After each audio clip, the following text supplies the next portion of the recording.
What is up, everybody? We are getting ready to have some more fun on this glorious Friday. And what we're going to do is jump right in to Reactor and just understand how to build a basic drum sequencer using just the TOYBOX Nano Pack box. So let's jump in. We're going to go ahead and add a couple of drum modules in here. So let's go with there we go, Nano Pack, Nano Drums. And let's duplicate that. Just get a couple of them going, at least for a kick and a snare.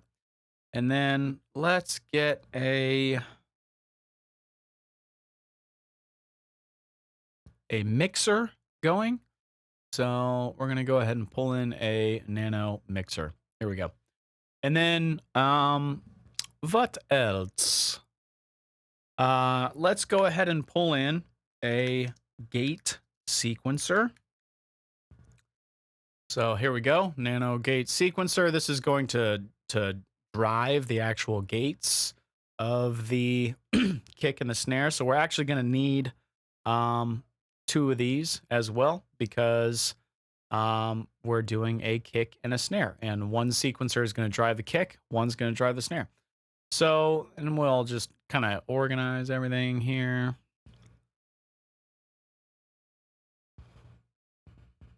And I'll tell you what, just to keep it simple, we can have one drum on the top, one on the bottom.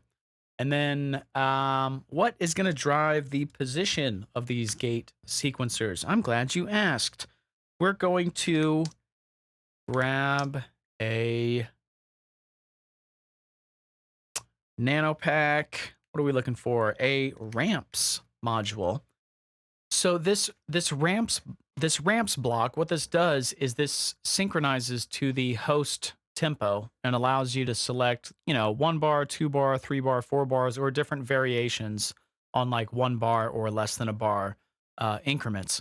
And that's at, this side of 12 o'clock. So 1, 2, 3 o'clock on the control here. You go on the other side of 12 o'clock, it starts to just create a ramp signal between 0 and 1, depending on the speed that you select on the left side of 12 o'clock. So right side of 12 o'clock syncs to host tempo. Left side gives you just an LFO sort of ramp signal, which basically the ramps block just is a ramp signal between 0 and 1. So I'm just going to create it for 1 bar. And I'm going to come into the position port of the gate sequencer. And what that's going to do is whenever I hit play, it's going to start playing a signal on the gate sequencers. So pretty cool. I hit play, then every bar, it's going to go 0 to 1, 0 to 1. So pretty cool. And it looks like, let's see, whenever I start it up, it just sort of remembers where I was at last time and picks up from that point.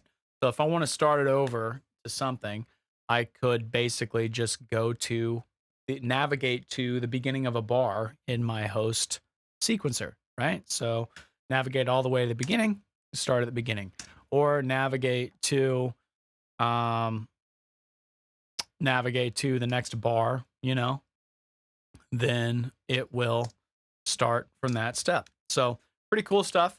And then now that we have this connected to the gate sequencers, we're just going to connect these gate sequencers. I'm pretty sure it's to the reset port. Let's just make sure. Let's see, what port is this? Restarts the sample from the beginning. Boom. So reset port on these drums. And if we start just to get you know, an understanding of how this is going to sound. So we've got a kick drum on that one. Let's go into some of the snare sounds on this one. It looks like we have some stuff happening. Let's go into a meter so that we can sort of see what's going on here.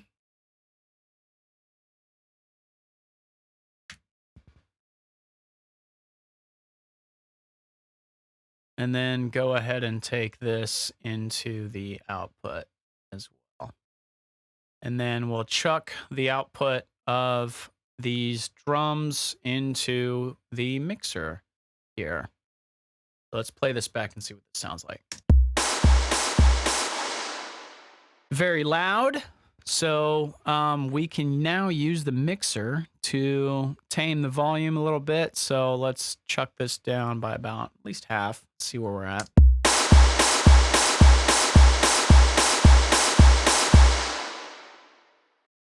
And that is achieving what we want. In very short order, we have built a basic drum sequencer. So real cool stuff. Let's see what kind of trouble we can get into now. So I'm gonna just start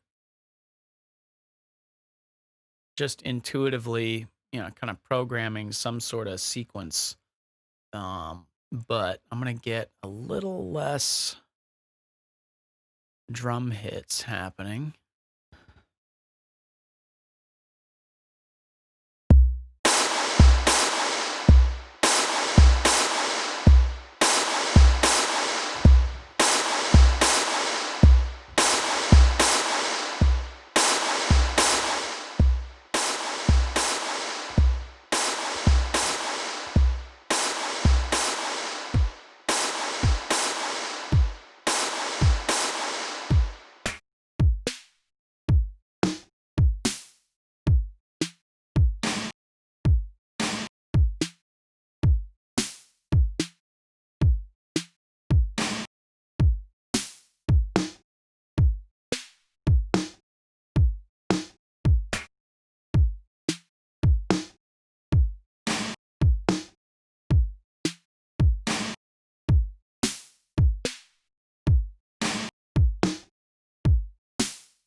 And I just inadvertently figured that out, just intuitively trying to go through this and figure out how to connect this snapshot selector to this drum sequencer so that I could just hit this and immediately get to the second snapshot, which now has a different snare sound. So freaking cool.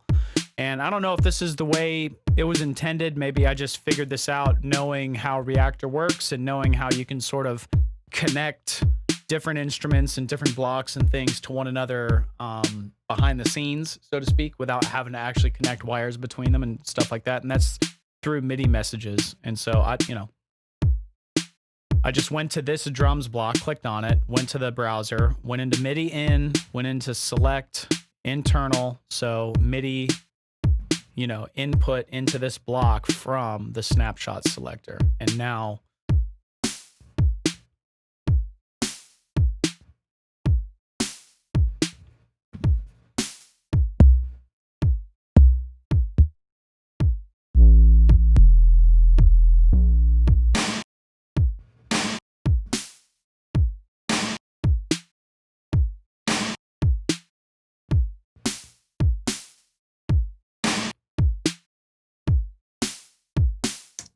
that is freaking cool. So anyway, real cool stuff. And what have we done? We have created a basic drum sequencer. We have figured out how to connect this ultra awesome utility of snapshot selection. We have figured out how to connect this to other modules so that we can literally change the snapshot live while something is happening. So it's just an ultra cool set of blocks so far. And yeah, I want to keep this going. There's a drum pattern and a sort of musical sequence that I have in mind that I just want to play around with. And so as we continue this journey, we will explore how to use this creatively and create something totally unique, something we haven't heard before on a Friday.